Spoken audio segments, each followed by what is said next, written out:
Hello and welcome back to my channel, Nerd It This Way. I'm Mahalia and today I will be finishing my June book reviews. Yes, so today I will be reviewing Ninja Timmy by Henrik Tam.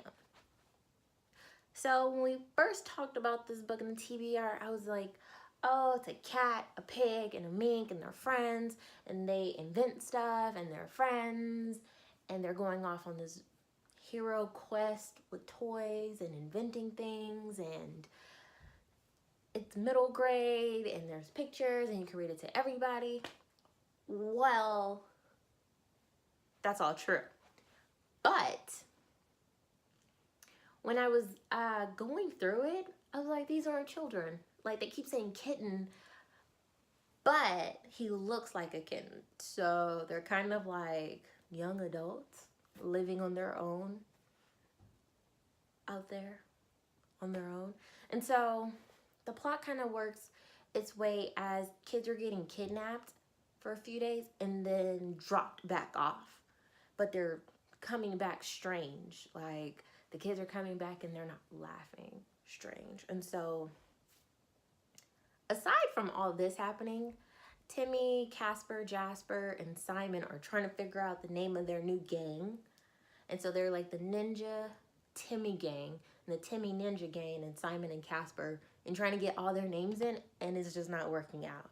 And while they're like arguing and trying to fight crime and picking out their outfits and their weapons and everything like that, they noticed that there's this weird contraption just flying around all crazy, and the contraption looks like, the way they described it, some steampunk version of a old school airplane, kinda. So they go to the scene to save the pilot, which turns out to be this cat girl named Flores, who is spunky and spicy and has this really like kick-ass personality. And she's like, why are you all in pajamas, kind of thing, like, you're adults, get your lives together. And they're like, we're ninjas. And she's like, you're whack as hell, get your life together, I'm a pilot. And Timmy's like, oh, I like her, she's Spitfire. And his friends are like, she's mean, she's very mean. And so they go back to the toy maker's house slash shop, because he lives in his shop, in his place of business, and they tell the toy maker, whose name is Alfred, what the hell's going on. Like, there are kids missing, and you know, there's a girl named Flores and all this stuff. Alfred's like, Timmy, remember when we met and I had you go into this creepy cave of wonders, shout out to Aladdin type cave, where I told you not to touch anything unless I touch it, and you know, I made you climb and risk your life because I'm an old man and that's how journeys start, kind of thing. And Timmy's like, yes, yes, I remember the Cave of Wonders. Yes, yes, I almost died a few times. Yes, yes. What does that have to do with the kidnapped children?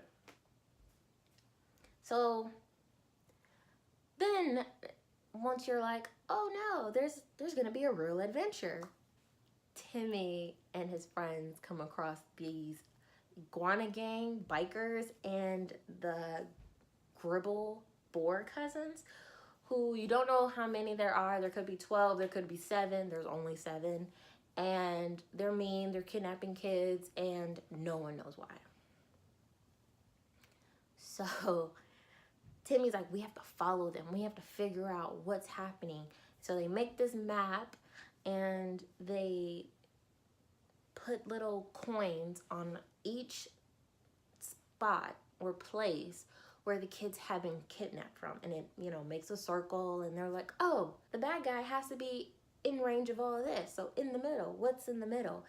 And Alfred's like, I don't know, I have a city map, let's go based off that. And some old scary dark twisted factory that no one uses anymore, that houses this giant 6-foot blue eclair eating bunny. I was like, what am I reading? Why am I reading this? Like, what where's this going? And then I was like, how are you kidnapping kids? And, you know, asking the questions that obviously are going to be answered. I keep reading. So I keep reading, and the bad guy made me, like, really sad. I was like, oh my gosh. Not only does he love pastries, but he loves eclairs, chocolate-filled eclairs, and he's kidnapping these kids and stealing their laughs, which he figured out through some magical mumbo meditation jumbo, that in stealing their laughs, he's stealing their souls, and he has to get so many souls so he can make a soul for himself. And they're like, you're not a real thing. You're not a real bunny. And he's like, no, bunnies aren't blue, stupid. And I'm like, bunnies also can't talk and eat donuts, but whatever. Okay, let's go with this book. And it turns out that the bunny was created by Alfred for the king's daughter, the king over this city. And the king never got the toy bunny because there was something wrong with it. The bunny was evil. Like, he was created and he was too smart and he was jealous of all the other toys, so he would destroy the toys. He had obviously anger issues. He had jealousy issues. He was like a really shitty, fucked up boyfriend almost. Like, he just did everything you didn't need him to do and still thought he deserved your time, your patience, and obviously your sweets. It just makes no sense either way. So what does the bunny do? The bunny's like, I'm just gonna steal the kids. They're still gonna, you know, live their life. I'm not stealing or, you know, stealing anything valuable from these kids. They don't need to laugh. They're kids. They need to just grow up into the workforce and be adults. And, you know, that just seems really like just, and I was like, this isn't just a middle grade book anymore. Like, this is something else. They have this mission to recon the old factory to see where the kids are, to see how to kidnapping them, how to save the kids, and they get caught. Flores gets kidnapped, and the bunny's like, oh, you can fly planes. I fly air balloons. We should fall in love after I get the soul, after I, you know, laughter snatch all these kids, and you could be my girlfriend. Do you know how to bake? And she's like, hell no, you creepy, blah, blah, blah, blah, blah, blah, blah. And she's like, I already have an interest kind of thing. And he's like, oh, well, I don't need you then. I don't want to fight over you. You're not that cute kind of thing. And of course she's insulted by that, not anything else is happening. Like, she's kidnapped. Timmy's mad and sad that his love interest is taken. So him and his friends are like, so what do we do? Meanwhile, the Gribble bad guys, the Gribble gang, get fired from their job because Timmy and his gang beat them up.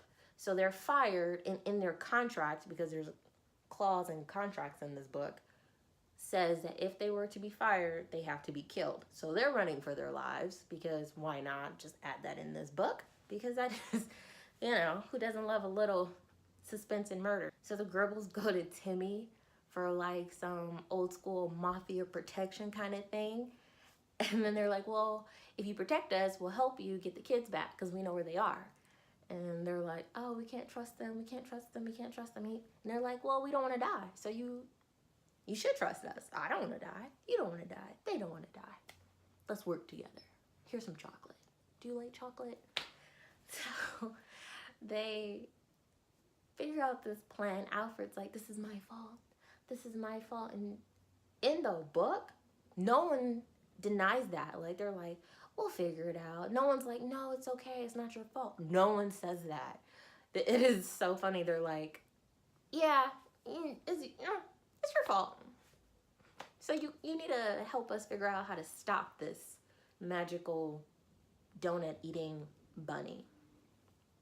He makes Timmy this like little magic time slower thing that helps them on this little quest to stop the bunny. But they just decided to become these superpower ninjas like a few days ago. So, you know, they suck at fighting. They suck at everything. All they have are their animal reflexes to get them through this hogwash of an operation. And Alfred ends up coming and helping them, pretty much saving the day. And Timmy and Flores end up together and they move in together. So that's why I'm like, they can't be kids, because everyone seems to have their own place of residence and pay bills and stuff. So I'm like, oh, this is cute. It's like they still pay bills. Like, they have contracts, they have unions, they have just, this book is just really cute. Like, I'm really glad I gave this a 4 out of 5 because it deserved it. Like, the motion of puppets made me sad, and this just like erased it. It's like putting a band-aid over a missing part of your flesh and all the blood's just like squirting out. You just like be like, oh, let's just keep putting band-aids on it, not fix it, just keep adding stuff over that. Exactly. So that concludes this detailed review of Ninja Timmy. Oh, best part is they decide on a name for their gang, and it is Magical Ninjas. So cute. It's just so cute. Makes the nerd inside me so happy. Speaking of nerds, if you like this video, subscribe, click the bell to get notifications every time I upload a video, which is awesome, which is just awesome. And like, comment, and share to, you know, open other people's horizons over this channel of nerddom. And to all the nerds out there who are subscribed, thank you, nerds. And to all the new nerds who are like, oh, should I push the subscribe button? I don't know. Just press it. What could hurt? What could hurt? Becoming a nerd, that's the best thing you can be, is a nerd. Nerds save the world. Didn't you know? Didn't you know? So, us nerds and the new nerds need to stick together for more videos. See ya.